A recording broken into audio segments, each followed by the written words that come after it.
5, 4, 3, 2, 1, 0. Many people, including many Catholics, wonder why the church makes such a big deal about its teaching on artificial birth control or contraception. And one reason, one profound reason, one deep reason is because this issue lies at the intersection of what it means for human beings to love one another, specifically what it means for husband and wife to love one another, and it lies at the intersection of that together with what is the nature of human reason. Now, those are two huge, in many ways, abstract issues. But what do they mean? And again, what does that matter to the question of contraception? That's what we're going to be talking about today on Ignition. Welcome to the show. I'm your host, Dr. Chris Bergwald, and we want to set your faith ablaze so that you might live the adventure that comes from a relationship with Jesus Christ. Before we get into today's topic, we want you to know that we love listener feedback. So if you've got questions about today's episode, or if you have ideas for future episodes, please contact us. The easiest way to do so is by email, and the address is ignition@sfcatholic.org. Again, ignition@sfcatholic.org. This is a follow-on to last week's episode where we addressed this issue of what's the big deal about the church's teaching on contraception. So just as last week's episode was a solo episode, so will this week's episode be a solo episode. Not because that, what's the term for Han Solo? He's there's an adjective that everybody always uses, Casey, with Han. So he's roguish. Oh, roguish. Yeah. Not because I'm roguish. But I was going to say smuggler. What? I was going to say smuggler. Smuggler. Or yeah, I'm definitely not smuggling anything. There's no spice on this. Never mind. Too many old pop culture references are coming to mind. And I'll date myself even more than my hair already does. So because we're continuing on from last week's solo episode, this is also a solo episode. So no co-host other than Casey, over to my right. I won't give you the impersonation. Okay. Are you? No. No. Okay. All right. Maybe another time. So. Before we dive in, though, and what am I pounding here? Last week I mentioned this small book, just tiny little paperback, might fit in my pocket, maybe or not. Dr. Michael Maria Waldstein, an Austrian-American theologian, brilliant man, husband. Father of many kids. I've had a course or two with him, as an undergrad. His book, The Glory of the Logos in the Flesh, subtitle St. John Paul's Theology of the Body. I'm going to be referencing that because he's the one who explains. He poses this question. He poses a number of questions very early on, the beginning of his book. Questions are the darlings of the intellect, Casey. Remember that? Why does John Paul see Humanae Vitae as important? And Waldstein responds, he sees contraception not simply as one among other moral issues, but as a tight knot in which two central questions of our age come together. How can man and woman love each other authentically? And what is a reasonable practice of reason in an age of science and technology shaped by the ambition for the empire of man over things, in which we make ourselves masters and possessors of nature? So that's only 2 sentences. Well, no, that's 3 sentences. So for a German, that's pretty good. 1 paragraph, but it's not 1 sentence, it's 3. We're going to unpack that. But actually, as a way into this, I want to go back to my standard opening with Ignition. We want to set your faith ablaze so that you, Casey, why do we want to set people's faith ablaze? So that you can become No. Lead a life of... No. So that you might live the adventure that comes from a relationship with Jesus Christ. That's tied up in this, actually. It's tied up in everything we believe as Catholics. I really do think that when it comes to the practice of our faith, when it comes to, frankly, probably practice of pretty much any religion, but speaking specifically about our faith, our religious practice, Catholicism, it can feel staid, S-T-A-I-D, I think, boring, humdrum, mundane. But people throughout the centuries, going back to the very beginning of our faith, and even before it, this is the biblical tradition. This is Judeo-Christianity, which finds its fullness within the teachings of the Catholic Church and practices of the Catholic Church. It's not boring. It's not humdrum. It's not staid. It's not mundane. It's an adventure. It doesn't necessarily look that way, but to piggyback on one of my metaphors that applies in many ways to our faith, when you look at a church that has beautiful stained glass, the stained glass from the outside looks ugly and dark. It's black. You only see the beauty once you go inside. Or, another pop reference, it's like the TARDIS, Casey. The TARDIS from Doctor Who. Oh. So this British sci-fi show where the TARDIS, it looks like I think they call it a police box. It's a phone booth, Yeah, basically. right, yep. It's a phone booth, but so like a phone booth. Like if you're under probably 30, what the heck is a phone booth? You may have heard of it. Do an internet image search for phone booth. Probably a 3x3 box with a pay phone where you put a quarter in to call somebody locally. 2x2, 3x3 box, right? Well, the TARDIS, you go inside the TARDIS and it's this vast, huge, basically interstellar, intertemporal time travel machine. And that's massive on the inside. From the outside, it looks small. Just like from the outside, the stained glass of a church looks ugly. But it's only when you go inside that you find the scope and the size of the TARDIS. It's only when you go inside that church that you see the beauty of the stained glass. It's only when you give the church a chance, when you give Jesus a chance, that you realize it's not staid, boring, mundane, humdrum. Certainly not. You got to do it. You got to follow the rules. It's when you go inside the church, inside the TARDIS, if you will, that you see the beauty and you see the depth and the breadth and the grandeur of what the church teaches, and you see that it in fact is an adventure to live this way. So that's true about everything, but that's I don't want to say particularly, that includes what the church teaches about the immorality of artificial birth control, the immorality of contraception. In other words, what the church says, that applies to what the church says when she says that when we use artificial birth control in the marital act, the sexual act, we are, first of all, subverting the natural purpose of that act, God's purpose for that act. And in so doing, we are rendering our existence less interesting. Sin, among other things, sin makes our lives boring. The most joyful people, the people who find the most joie de vivre, the joy of life, who are entranced and truly, authentically excited by everything, are the saints. They are the most real people in existence. Those who have come to know, love, and follow Jesus Christ with all of their being, are the ones who live the most interesting, the most adventurous lives. So if we want to live lives of interest and adventure, Jesus proposes that we follow him.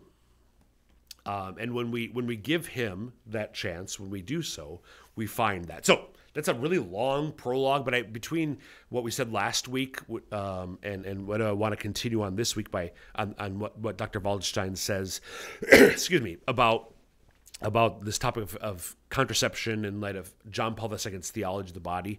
I thought that was just worth reiterating what sort of one big picture perspective on what this is about. So again, why does the church make such a big deal out of contraception?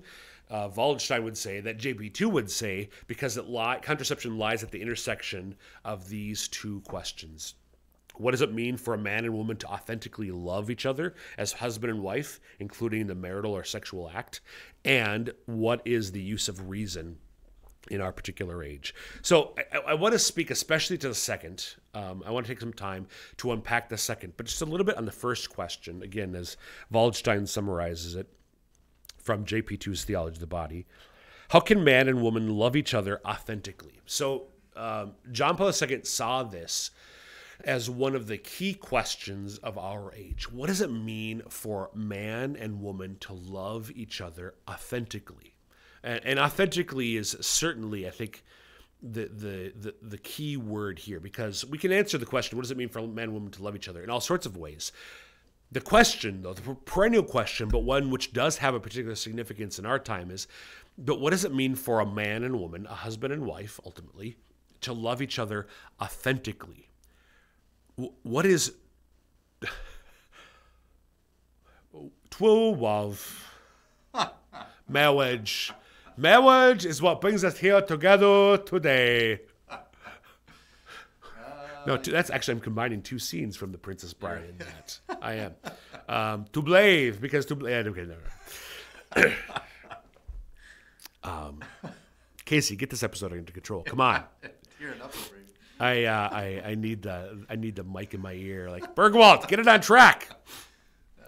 What is true marital love? John Paul II looks at Humani Vitae, Saint Paul VI's encyclical on artificial birth control, a very short document. Humani Vitae is very short, but John Paul II wrote Theology of the Body itself. This whole, as I mentioned last week's episode 621, a whole series of teachings over the course of several years compiled into a pretty thick book. He saw Humani Vitae as getting to the heart of this question. What does it actually mean for us to truly, man and woman, but especially husband and wife, what does it mean for us to authentically love each other? So Casey and I are both married. We're married men with wives. What does it mean for me? What does it mean for Casey? What does it mean for me to love my wife? What does it mean for Casey to love his wife? Not in a superficial way. We have all sorts of loves, right? Boy, I love a good book. I love ice cream. I love Christopher Nolan's movies. But what does it mean for me to love my wife in the fullest sense of the term? That question, again, it's a perennial one, but it has particular significance today. And when we understand the church's teaching on the immorality of contraception, we come to see in a deeper way. Again, it's sort of going inside the TARDIS, inside a church with beautiful stained glass. We see the beauty. There's so much that's implicated in this particular question of how it means to love, for a husband to love his wife, for a wife to love her husband. To love truly means to give myself completely, without reservation.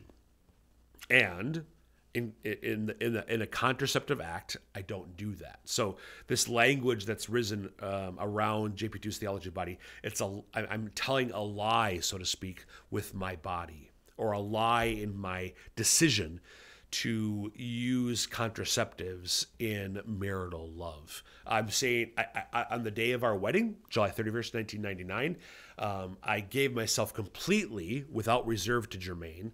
But when were we to engage in the use of contraception, we would be telling a lie, so to speak, because we're not giving ourselves completely to one another. And we're meant to, because the love of husband and wife is meant to mirror, first of all, Jesus' love for the church, which is complete. It led him to the point of death on the cross.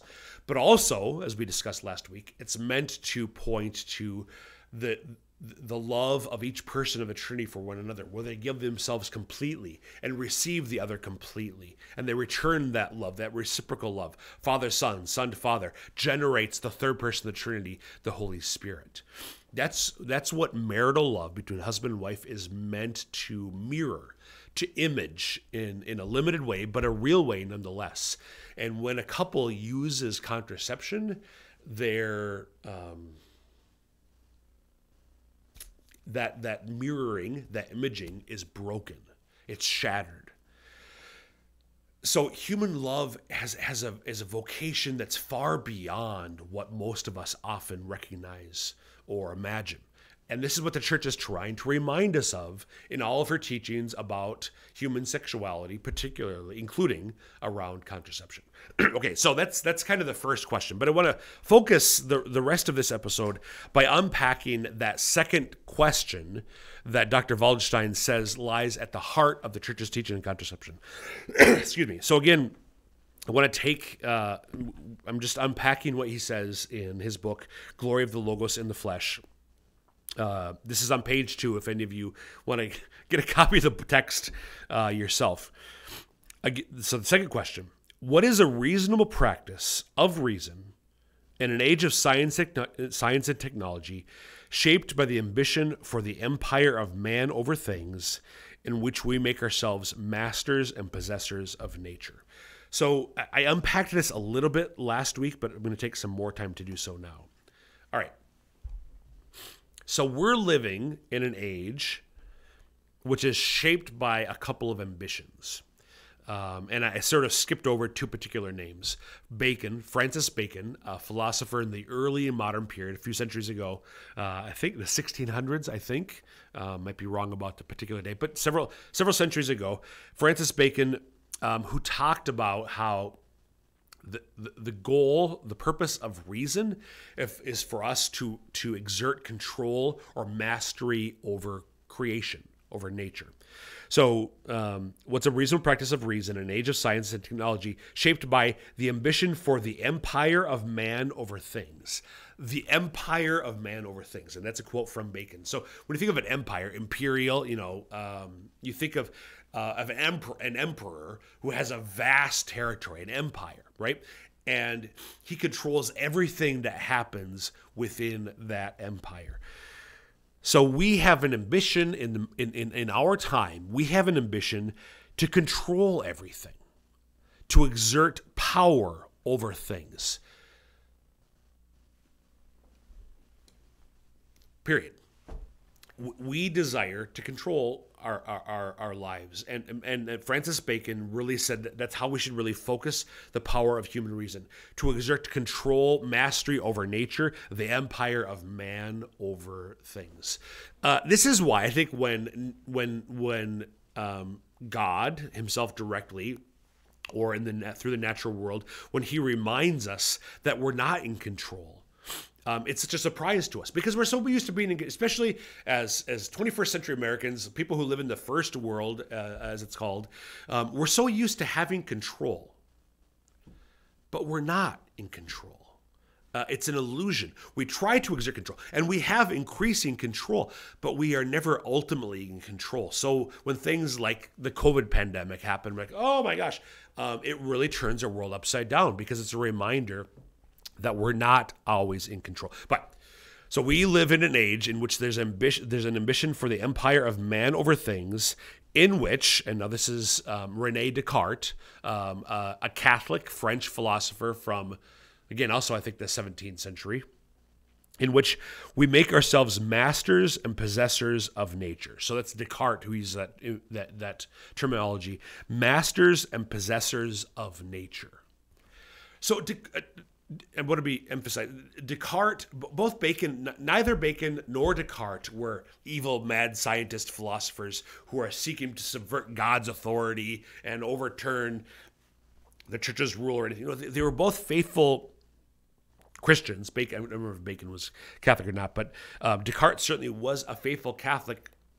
But in his particular philosophical work, despite his good intentions, he led us down the wrong path, in which rather than trying to steward nature, the path that Descartes started us down has led to, in our time, we're trying to make ourselves masters and possessors of nature. But that was never our vocation. That was never the purpose that God gave us, the task that he set before us with regard to the rest of creation. We were to be stewards of his creation. God gave, if you go back to Genesis, be fertile and multiply, till the garden and keep it, Genesis chapter 2. So guard the garden, keep it, till it, cultivate it, nurture it, not dominate it, not take it over. There's a way in which we are called to rule, but we're called to rule as a beneficent king and or queen, not as an egomaniac who's using everything for his own purposes. We're God's vice regents, again, his steward, who on behalf of the creator, the owner, we're supposed to nurture and care for his creation. But what have we done? Because, again, of the philosophy of men like Francis Bacon and Rene Descartes, we've sought to control and bend it not to God's will, according to the purpose that nature has in and of itself, but according to our own, all too often, selfish, egotistical purposes and intentions. Okay, so this is the ambition of the modern age in many ways with regard to the world around us. We're going to, rather than to cultivate it and care for it, rather than to find the purpose that God has already given to the world around us, we're going to take the world, make it our own, and give it the purpose that we want it to have, rather than finding the purpose that it already has as given to it by its creator. So that's the world in which we live. So going back to, again, the intersection of the two questions, Waldstein puts it this way: what is a reasonable practice of reason in an age of science and technology shaped by this ambition? So in sort of the philosophical milieu in which we live, what is a reasonable practice of reason? How do we use our reason rightly? Because we're using it wrongly right now. We're using it wrongly right now. So for Waldstein, for JP2, for Paul VI, contraception is an important issue because it gets at this reality that we want to control everything.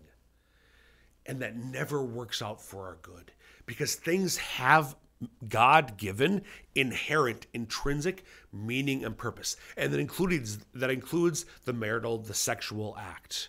Man and woman coming together in both spirit, soul, emotion, affectivity, and body.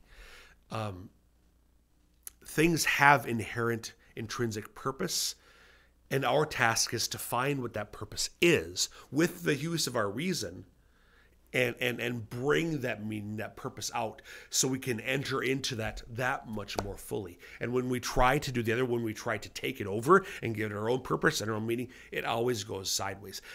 Excuse me. Just a quick aside on this. Pope Paul VI, in Humani Vitae, sort of prophesied, he didn't use the term, but he said, if we continue down this path, if we go down this path of just subverting the purpose of human sexuality, the marital act, the sexual act, through the use of artificial birth control, it's going to have all these ramifications, all these consequences. And again, many people have said that was a prophetic utterance, because what he said, you can look this up in Humani Vitae, has turned out right. Women have been denigrated. Children have been denigrated. The family has fallen apart. Not exclusively, but partly due to the widespread use of contraception, because it subverts the natural, the inherent intrinsic meaning of this act, which is meant to be the complete gift of one human being to another, and vice versa. Again, this goes back to this mentality that I'm going to control everything. That the purpose of our reason, what we need to do with our intellects, is control the world around us. And again, I want to be clear here. There's some truth in that. It's not completely illegitimate to try to exert proper authority over the world around us. We're called to do that. We're called to we were given dominion of the world, but being given dominion by God is different than taking complete control. Being a steward is different than being the owner. And we are the stewards and not the owners. So what does it look like What does it look like to practice reason properly in an age that's dominated by this more power-oriented use of reason? and this is where, again, Waldstein is unpacking JP2 there's this heading where he has a section heading titled "The Roots of Reason in Childhood." So Casey, you have kids. You have young kids, younger than mine. You're a young man, Casey, unlike me. How do kids reason? They question a lot. They question a lot. So what does it mean to ask, when people, children or adults, when we ask questions the way that children do, what's going on there? It's sort of an uncovering or an inquisitive sort of process that they're trying to, from one thing to the next. And what is, and no, this is extra credit question here. Bonus question, Casey. Why do we ask questions? To uncover the truth, I suppose. Yep, but something provokes that. Curiosity? Which comes from? From reason? Which comes, yes. So we wonder about things, but wonder has a dual sense there. I wonder why. But what's the other sense of wonder? Awe? There you go. Yeah. Period. Not question mark. Period. Exclamation point. Awe. We wonder and we awe at things. So children are in awe of. Children are enthralled. Enthralled. There's a great word. Children are enthralled by the world around them. The proper beginning point of human reason, again, thinking of the simplicity of a child, is wonder and awe at everything. Oh my gosh, this microphone. Like, Casey can tell us. Maybe this will be an episode of Ignition. Casey explaining the wonder and awe of this microphone. And now, as adults, we're like, okay, who's boring and who's stayed? Us. Like, that's just a microphone. No, but if you looked at, if you really thought about, if you understood how it works, it's a marvel. Now, this is something that we've created, but something that flows from the proper use of the world around us. The proper use of our human intellects, of our human reason, begins in wonder and awe at the world around us. And so when we're talking about the first question,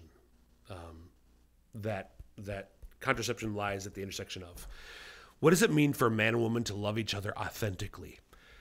When we have wonder and awe at the human person and human love, it unpacks, the dominoes fall, and we recognize, oh my gosh, this is amazing, this is incredible, this is what God intended this to be. That's just a little bit more on why the church understands contraception in such an important way. Thanks for watching, and we'll see you next time.